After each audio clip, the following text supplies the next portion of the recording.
let's talk about something we all do every single day, but so many of us kind of get wrong, the greeting. You know, that very first hello? It seems so simple, but it can literally make or break the entire interaction that follows. So let's figure out how to nail it every single time. Oh, come on, you know you have. We've all been there, right? That weird moment of panic. Is it a handshake? A hug? Is my hand too sweaty? It's this universal moment of anxiety. But it really doesn't have to be. And that's exactly why this matters so much. A great greeting, it tells people you're confident, you're open, you're happy to be there. But a bad one? Well, it's like starting a race 10 feet behind the starting line. You spend the whole conversation trying to catch up. So in this explainer, we're going to flip that script. We're going to take those moments of potential awkwardness and turn them into genuine opportunities for connection. We're going to look at 3 of the biggest mistakes people make and give you a super simple master plan to avoid them for good. Okay, first up is a total classic misstep. I call it the wrong vibe. It's all about coming in with the wrong level of formality, basically failing to read the room. You'd think this would be simple, right? But this is where so many people trip up. A hey or a yo might be perfectly fine with your friends, but in a professional setting, it can come across as disrespectful right from the very first word. Here's the golden rule. The risk of being a little too formal is way smaller than the risk of being way too casual. Seriously, when you're not sure, always start on the more formal side. It's so much easier to loosen up later than it is to try and walk back an overly familiar first impression. So here's your fix, and it's dead simple. Just 2 steps. Step 1. Start with a nice, clear hello or good morning. Step 2. Just listen. Pay attention to how they respond. If they come back with a casual, hey, how's it going? Well, that's your cue. You have permission to mirror that energy and relax a bit. Easy, right? All right, on to the second big pitfall, and this one is huge in our interconnected world.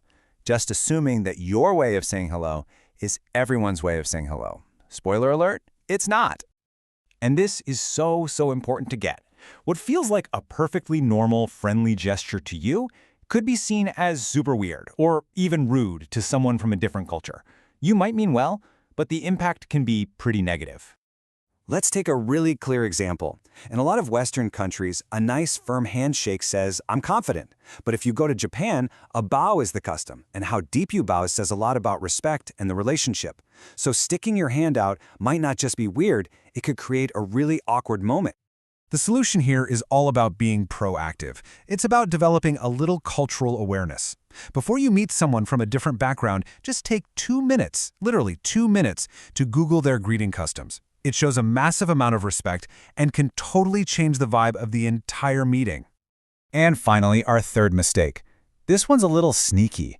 It's about paying attention to what you're saying when you're not actually saying anything at all. Yep, we're talking about nonverbal communication.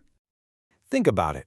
Your mouth can be saying, it's such a pleasure to meet you, but if your body is screaming, I would rather be literally anywhere else right now, well, which message do you think they're going to believe? Your words are only half the conversation.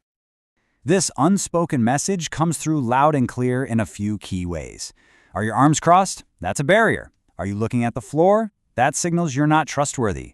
Are you slouching? That just says you're not interested. Any one of these things can completely cancel out your polite words. So the real goal here is alignment. You want your body language to match your words. You're aiming to project this genuine warmth and openness that makes the other person feel totally comfortable and important right from the get-go. And here's the easy fix for that. Just think one word: open. Uncross your arms, turn your body to face them, and give a real, genuine smile. Then, and this is key, make eye contact. When you do all that, your body is sending the exact same warm, welcoming message as your voice. Okay, so we've torn apart all the common mistakes. Now let's put it all back together into a super clear, actionable plan that you can use every single time you meet someone new. It really just boils down to these 3 things. 1. Manage the vibe. Start formal, then adjust. 2. Know the context, respect the culture. And 3. Send the right signals. Make sure your body language is open and sincere. This isn't just some random checklist. It's your formula for a perfect first impression. And that's the real magic here. This isn't just about avoiding a little awkwardness. It's about proactively building better, stronger relationships in your job, in your social life, everywhere. And it all starts in that very first moment. So I'm going to leave you with this question. The next time you go to meet someone, just before you say hello, take a half second and ask yourself, what is my greeting about to say about me? Because a greeting isn't just something you do, it's a statement about who you are. And by being just a little more intentional, you get to decide exactly what that statement is.